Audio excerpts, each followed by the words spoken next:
વરસાદને લઈને હવામાન વિભાગે મોટી આગાહી કરી છે। આગામી 2 કલાક માટે વરસાદને લઈને નાઉકાસ્ટ જાહેર કરવામાં આવ્યું। રાજ્યના 5 જિલ્લામાં અત્યંત ભારે વરસાદની આગાહી છે। આગામી 2 કલાકની આગાહી છે, જેમાં મોરબી, જામનગર, દેવભૂમિ દ્વારકા, પોરબંદર અને કચ્છમાં રેડ એલર્ટ આપવામાં આવ્યું છે।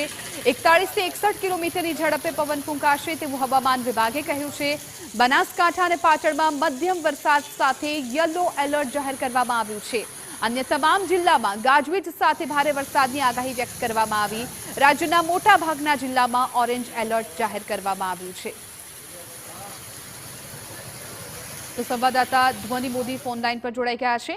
મોદી, આગામી 2 કલાકમાં જે પ્રકારે હવામાન વિભાગે નાઉકાસ્ટ જાહેર કર્યું છે તેમાં અનેક એવા જિલ્લાઓ છે કે જ્યાં રેડ એલર્ટ આપવામાં આવ્યું છે। કયા એવા જિલ્લાઓ છે કે જ્યાં સાવચેતી રાખવી ખૂબ મહત્વપૂર્ણ બની રહેશે?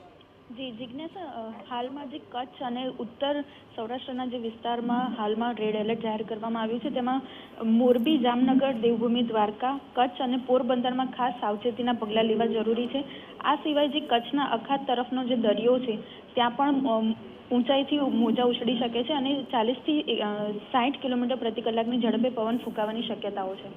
જી બિલકુલ ધ્વનિ, આભાર સમગ્ર માહિતી બદલ। તો હવામાન વિભાગે આગામી 2 કલાકની જે આગાહી કરી છે એ પ્રમાણે અનેક એવા જિલ્લાઓ છે કે જ્યાં રેડ એલર્ટ આપવામાં આવ્યું છે, ક્યાંક યલો એલર્ટ આપવામાં આવ્યું છે અને તમામ જિલ્લામાં ગાજવીજ સાથે વરસાદની શક્યતા છે।